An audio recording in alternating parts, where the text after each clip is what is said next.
Coach. Well, obviously, we're pleased with the outcome. It was a tale of two halves. Nebraska and Fred have had just an incredible season, and I have so much respect for Fred. He's a dear friend, and obviously they played a little bit man down today with Wilcher being out, but it was a frustrating first half. Just because I didn't think we had any pop. We didn't have any life. We looked like we were still in bed asleep. My halftime wasn't about any X's and O's. It was animated. Probably didn't want to check my blood pressure. But we had to find some life. And then it obviously didn't work because we had to call a quick timeout in the second half. And then they responded. And it was on them. It wasn't me. It was all them deciding to play. And that's who we can be in the second half. I thought Luke and Ty were just unbelievable today with their offensive rebounding. I think they had 11 of our 14 impacted the game. Obviously, Luke made some balls, which is absolutely great to see. He's been fighting some injury with tendonitis in his knee and an ankle. And then Marcus, you look down and it's 16, 8, and 7. You're talking almost triple-double type numbers. So, you sit here and you talk about a lot of things, and obviously Terrence breaks the tournament record. But the most important thing I hope our guys learn is, it's a lose and go home, and we can't have first halves like we had. Today the second half was fun to watch this group play because we can be pretty good when we do that. Questions for Marcus and Luke. We'll start in the front here, Jeremy in the middle. Just for both you guys, 40 points is obviously a record. What's it like to have Terrence Shannon on your team right now? Luke? It makes it easy on us, right? You get a defensive rebound and look for him in transition. That's basically the key to it. And when you have someone as gifted of a scorer and as gifted of an athlete that can get downhill and then still go 5 for 9 for 3, it's pretty special. So when you got a teammate like that, all you can do is look for him. And, he was able to knock down a bunch of shots tonight and help our team win. Stay in the front, middle left. Marcus, obviously a little more comfortable tonight. You shot it better. What went into that, and how did you feel? It started that game maybe a little slow, but then you got into rhythm. Yeah, it's just basketball. Whether you miss a shot, you make a shot, there's another possession. So the mindset is just next possession, how in this possession am I going to help my team win? So I try not to think about what I'm doing other than the next possession and how am I going to help my team. Go to the third row in the middle. Brian? Hey, so Luke, Coach obviously mentioned you've been battling some injuries here. So just how does it feel just to have a game like you had today?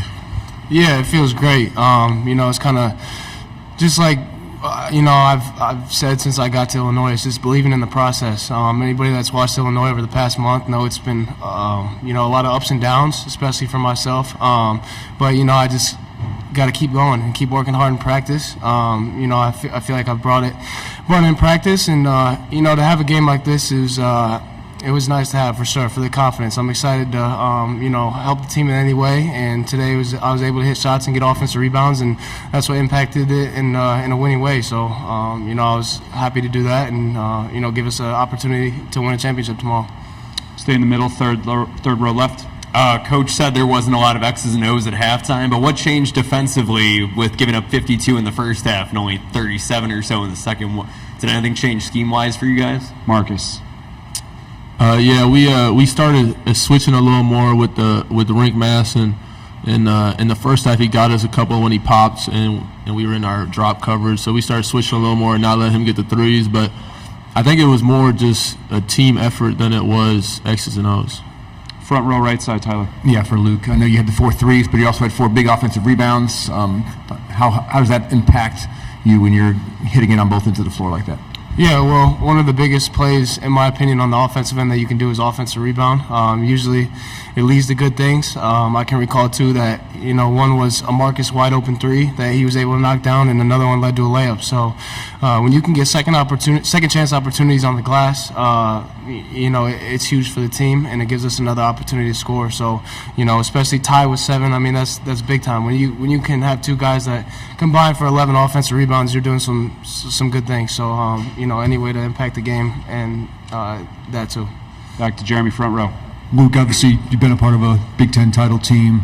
This team's won this a couple years ago before you got here. What's it mean for this team to have a chance to get a banner tomorrow? Yeah, it means everything. I'll remember for the rest of my life when Iowa missed that last 3 in the corner we ran on the court. That's going to be a memory that I remember for the rest of my life. We have a ring to go with it, and that's what we play for. We play for championships. So to have the opportunity tomorrow to get another championship, it's what we play for. It's what we work all summer for. It's what we work in the preseason for, and throughout the whole season is to put ourselves in a position like this, and we're excited for the opportunity.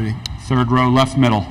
You guys shot a lot better from behind the arc in the second half. What did you see out there, and how did you adjust and shoot better? Luke. Can you ask that again? My fault. You said How did we shoot better? Shooting better in the second. Oh, yeah. Okay, so my fault. So we were in the second half, or at halftime, we knew what they were going to do on defense. We started running some actions that put their defenders in a tough situation, long closeouts and stuff like that, and we were able to move the ball. I think the second half we made quick decisions. We were able to swing the ball a lot faster and get way better looks, in my opinion. I remember a couple shots. Quincy got a wide open 3 late just from moving the ball. I was able to get a couple looks. Marcus got a couple wide open looks. I think it was just the movement of the ball in the second half that really allowed us to step into those threes instead of taking contested threes. Take 1 or 2 more for student athletes if anybody has one. All right, we'll go far right side. Then we'll finish with Jeremy. Even with Terrence doing his thing tonight, just how important was it for guys like yourself and for Quincy to still be able to knock down shots down the stretch? Yeah, it's super important. When somebody can score that well, a lot of the defenders on the other team will crowd the paint and do everything they can to stop him. When somebody has 40 points, you have to do something, right? So for us to step up and hit shots, Marcus 16, Quincy 13. I was able to hit some shots as well. I think that opens up the floor as well, because now you don't have a bunch of guys that can go into the paint on his drives. Transition, it opens up a lot of lanes for him, because you can't have guys helping off of Quincy in the corner, me in the corner, situations like that. So I think it just works really well in itself. Front row, Jeremy. Marcus, Terrence has 25 plus in 8 of 11 games. Just you're a guy who can go off like that. What's that do for you guys as a team? It helps with spacing. When you got guys that can shoot it as well as he does, everything opens up more for everyone else. And then teams have to focus so much on getting back in transition against them, and that's tiring. Teams don't want to sprint back every single possession.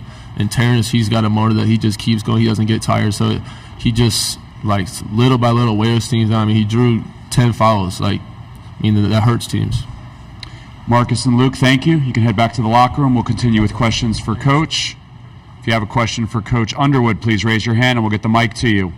We'll start on the right side, front row. Tyler. Brad, similar situation in the second half today. Early timeout in the first couple minutes. Yesterday you were pretty visibly upset. Today, not as much. What was your message different compared to yesterday? At some point, it's not me. It's they've got to want to do that. You can't.